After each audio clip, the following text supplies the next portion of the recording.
Why does he only have one knife? The seven-limbed raptor chuckled from behind the warm-up cage. The human, standing alone under the flickering neon light, glanced over his shoulder and said without flinching, I only need half. The entire arena prep chamber went silent. It wasn't the words that landed like a punch, it was the tone. Calm. Bored.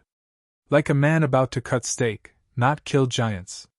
Out on the arena floor, mechanical drums pounded as announcers screamed over crackling intercoms, hyping up the latest blood round for the galaxy's favorite spectator sport. The Tharnax Coliseum had never seen a human compete before.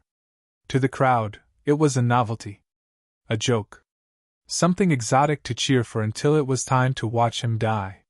Species from every quadrant had gathered in a roaring frenzy, expecting yet another arrogant backwater creature getting crushed for their entertainment.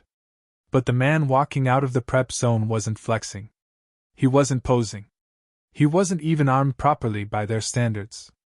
He wore a dust-stained vest, gray utility pants, and combat boots that had seen 3 tours of hell.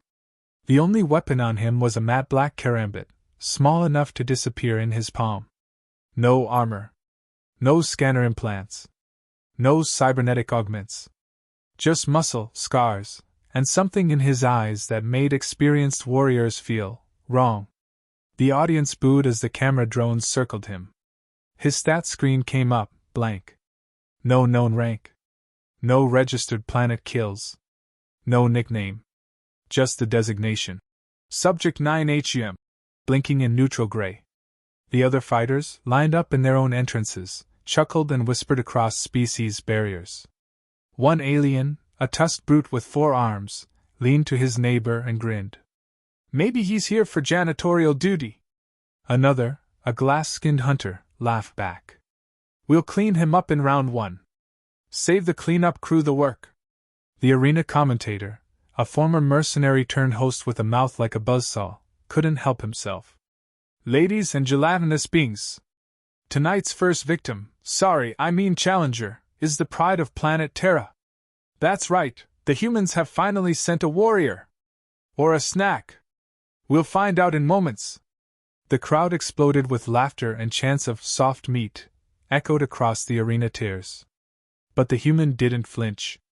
He walked across the sand floor like he'd done it before. Like the lights meant nothing. Like death was just another Tuesday. His shoulders never tensed. His breathing never shifted. The combat gates slammed shut behind him. From the opposite end, 2 of the more aggressive gladiators entered. One was the Gronak champion, a cybernetic ox-lizard hybrid who had crushed 7 opponents with his tail alone. The other was a razor-limbed manted creature who fought by leaping onto foes and ripping them apart with his serrated forearms. Together, they had nearly 30 kills. The crowd howled at the mismatch. The bell rang. Gronak charged first, lowering his electrified horns. The manted flanked left, preparing to pounce. The human didn't move. Not at first. Then, with one sidestep so tight and sudden it looked like a flicker in the video feed, he twisted inside the ox's charge and drove the karambit into its exposed neck joint. One fluid motion. No hesitation. The beast collapsed mid-charge, spasming violently as blood poured from its throat. The mantid didn't stop, lunging forward in an explosion of limbs. The human ducked, grabbed one flailing claw, and twisted it backward with a sickening crack before slamming the mantid face first into the sand. The karambit flashed once. Then silence. The entire fight lasted less than 6 seconds. The arena didn't know what to do. The sound collapsed into stunned static. The crowd froze, unsure if they just witnessed a glitch in the match. The announcer choked on his own commentary, coughing as he struggled to explain what had just happened. The scoreboard took longer than usual to update. Finally, 2 red skull icons appeared beneath the human's designation. Kill count 2.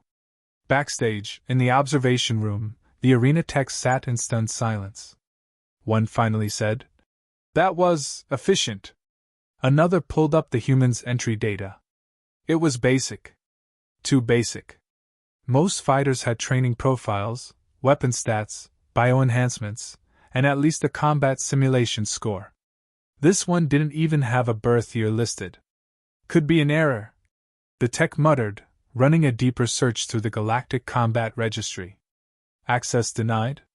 He tried again with admin override. Denied again. Curious now, he pinged an encrypted cross-network request and whispered, "Let's see what Earth's hiding." The screen flickered. Then flashed red. Classified clearance required. Below the lockout message, a blinking text line slowly appeared. Codename, Havoc. Confirmed kills, 3,721. Operation tags, Red Widow, Glass Silence, Void Lantern. Status, active, do not engage. The room went quiet. The tech swallowed hard. He's not a gladiator. He's a Black Ops ghost. A cleanup agent. Another technician stared at the list. Why the hell would Earth send someone like him here? This is a game. The lead operator looked pale. Maybe it's not anymore. Back in the arena, the human stood still, eyes scanning the crowd. Slowly, deliberately, he walked toward the exit gate. He didn't raise his arms. Didn't roar in victory. Just wiped the blade once on his pants and left. On the benches, other warriors now sat in silence.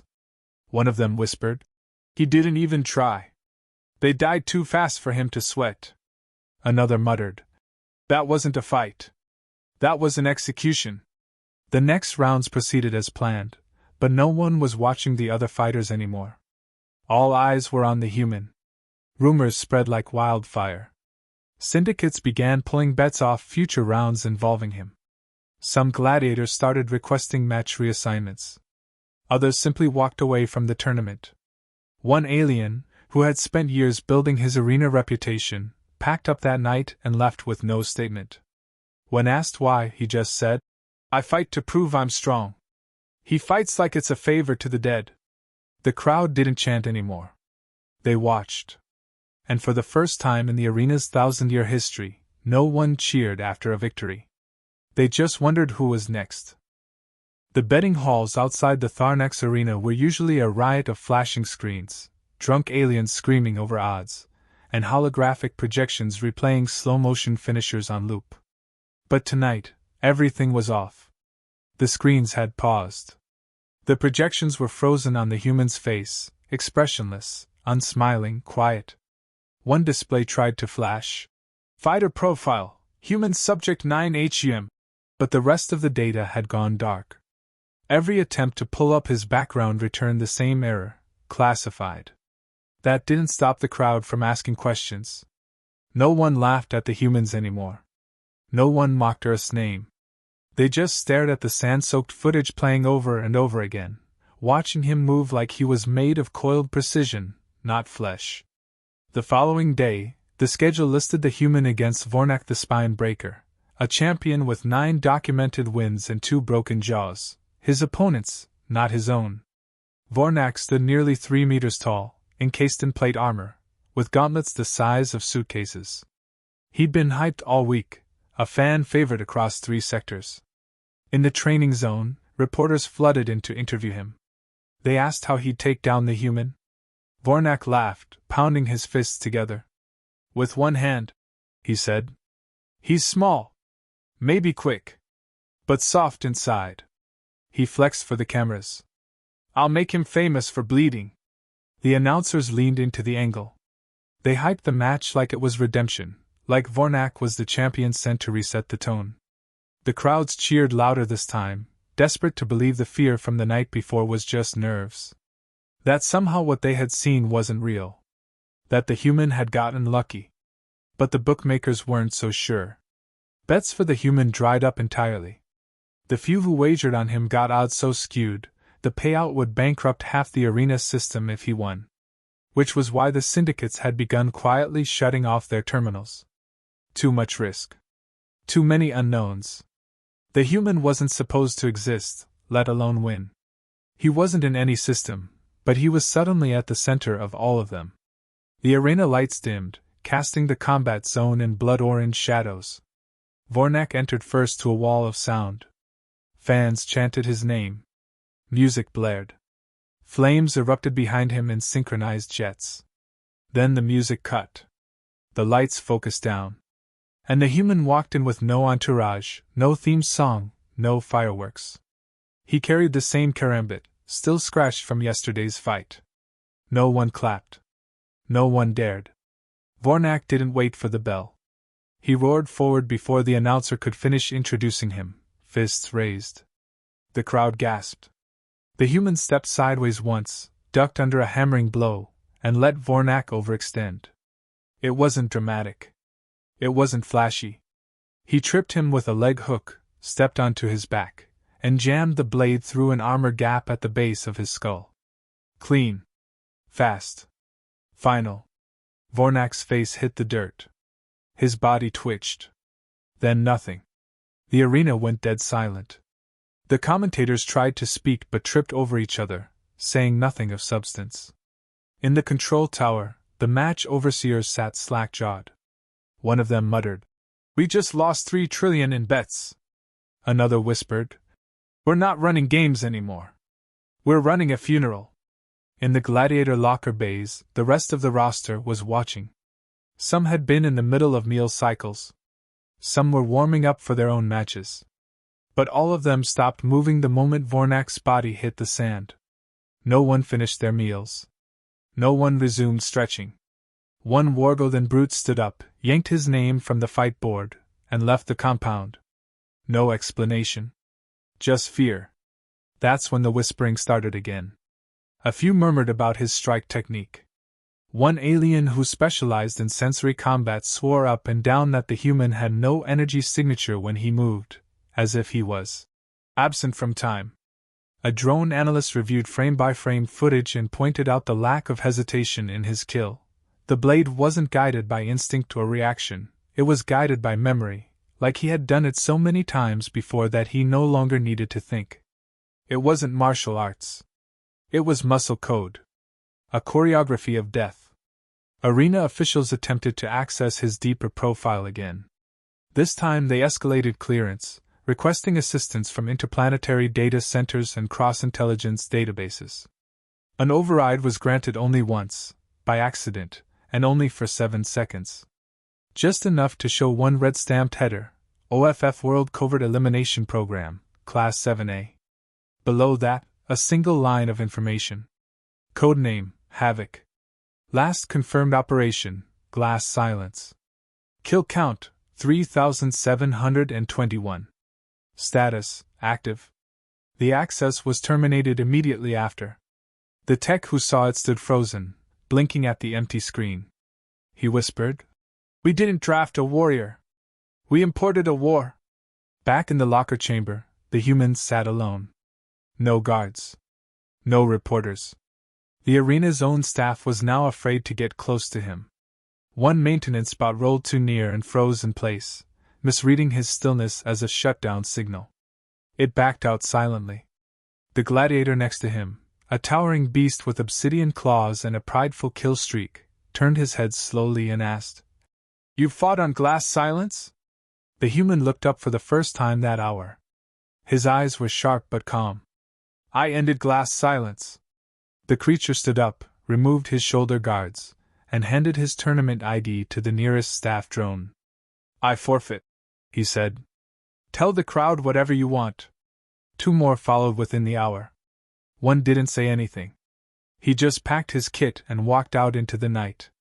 The next match was supposed to be a team event, 5 fighters from across the galaxy versus the reigning twin champions of Arcan Prime. But only 1 fighter showed up. The rest had mysteriously fallen ill. The announcers tried to fill time with celebrity interviews and arena trivia, but the crowd had already moved on. All eyes were on the schedule board, waiting for the next time the human's name would appear. But the name had changed. The scoreboard no longer said Subject 9HUM. Someone had overwritten it. In bright crimson letters it now read, Havoc. Kill count, 3,724. The lights in the arena flickered again, just once, as if the entire system was unsure if it still ran the show. And somewhere in the executive skyboxes, one of the sponsors turned to his partner and said, "We have to end this. Before he reminds everyone what humans really are." The final round was supposed to be a spectacle. 10 champions from across the outer systems, each with their own signature kills, armor forged in alien fires, limbs modified for brutality, weapons that sang with every swing. They were chosen not just for strength but for reputation, for fear, for the kind of brutality that drew billions of viewers and lined the pockets of syndicates who traded in blood. It was their version of damage control.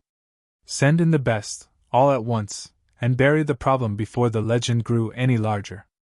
No one said it aloud, but every organizer, sponsor, and corrupt administrator had agreed on the same unspoken logic. No one walks out alive against 10 of the deadliest. Not even him. Especially not him. The announcement triggered a spike in global broadcast subscriptions. It was framed as the ultimate challenge, a last hurrah before a rule change, a once-in-a-lifetime confrontation. But everyone watching from inside the arena knew it for what it really was, an execution wrapped in confetti. The 10 champions were hyped with elaborate entrance ceremonies. Flaming pyres, coordinated drone swarms, slow-motion intros showcasing their most violent wins. Then the music dropped. The lights dimmed. And the arena floor darkened to silence. He walked out without warning. No gates opened. No music played. No lights followed him. He just appeared at the center of the arena like he had never left, boots crunching over dried sand stained by centuries of old blood. The crowd, millions in the stands and billions across systems, watched in complete silence as the scoreboard updated one final time. Name, Havoc. Kill count, 3,724. Status, active. Underneath it, a blinking line had been added. It reads simply, threat level unknown. The announcer didn't speak. Couldn't. The transmission studio had gone dead silent. Some broadcasters later admitted they couldn't bring themselves to speak over the footage. It felt wrong. Sacred. Like commentating on a funeral that hadn't happened yet. The 10 champions circled him, forming a wide ring. They didn't taunt. They didn't roar. They had seen the recordings. They knew what he was. None of them underestimated him. One of them, a beast with 7 serrated limbs and a mouth full of fangs that clicked when he breathed, was visibly shaking. Another was whispering something under his breath, a chant or a prayer. One tapped his armor chest plate 3 times and activated a personal shield. The human stood still, eyes moving from one to the next, not sizing them up, but mapping them. Their stances, their spacing, their blind spots. He didn't stretch. He didn't shift his weight. He didn't even blink. The signal flared. Combat initiated. 3 charged from the left, weapons drawn high, shouting to distract and overwhelm. A 4th launched from behind with a leaping pounce, planning to skewer him midair. It didn't matter. In exactly 7 seconds, the first 3 lay motionless on the ground, one with a crushed windpipe, another with a twisted spinal socket, the last with his own blade embedded in his throat. The pouncing 4th never landed. He was grabbed midair, flipped, and dropped neck first onto a broken glaive. Silence. Then the rest moved in, more cautious, fanning around him like wolves circling a flame. They coordinated attacks, overlapping zones of damage. One launched plasma nets. Another set shock traps. One fired from range while the others tried to hem him in. And for a few seconds, it almost looked like they had him cornered. Then the first helmet cracked open. A sniper round. Clean. Impossible. No one knew where it came from. The shot came from within the arena, but there were no towers, no guns, no sniper team. Yet the shot had traced through a half-open shoulder gap in the champion's armor, curved through motion drift, and pierced the visor with enough force to rupture the skull. The others broke formation. Confusion. Panic. That's when the human moved again. The remaining champions didn't fall all at once. They died in ways that screamed precision, not rage. One was disarmed, then knocked unconscious with a single elbow to the temple. Another was paralyzed mid-swing and left twitching in the sand. The last one, arguably the strongest, a titan from a gravity world with reinforced bone plating, tried to run. He didn't make it 6 steps before his legs gave out, and his helmet rolled off his shoulders. At 2 minutes and 27 seconds, it was over. The arena didn't cheer. There was no music. No post-fight montage. Just the soft sound of wind crawling across blood-slicked sand, and one man standing alone, uninjured, unsmiling, untouched. The kill count updated again. 3,733. The number blinked once. Then twice. Then the feed cut. Across the galaxy, audiences stared in disbelief. Many turned off their screens without saying a word. Others sat in silence for hours. Some wept. A few wrote their governments demanding Earth be left alone. Military analysts rewrote their threat matrices. Intelligence agencies requested backlogs on Earth's classified programs. And the tribunal, the galactic legislative body that had once mocked Earth as a developing species, called an emergency session behind closed doors. No transcript of that session was ever released. The arena tried to offer him a title. Champion. Warlord. But he refused them all. When asked what he wanted, he only said one thing. I wasn't sent to win. I was sent to be seen. Then he walked off the arena floor and vanished into the transit bay, leaving behind silence, shattered records, and a galaxy full of questions. The arenas never fully recovered. Fighters withdrew. Sponsors pulled out. The betting syndicates collapsed. The culture of blood sport entertainment faded from fashion within weeks. Some say the arenas still exist in back channels and shadow systems, but they no longer broadcast their matches. Too many people remember the man who walked in with one knife and left with an empire's fear. And Earth? Earth never said a word. No ambassador. No gloating. No explanation. They didn't have to. They had already made their point.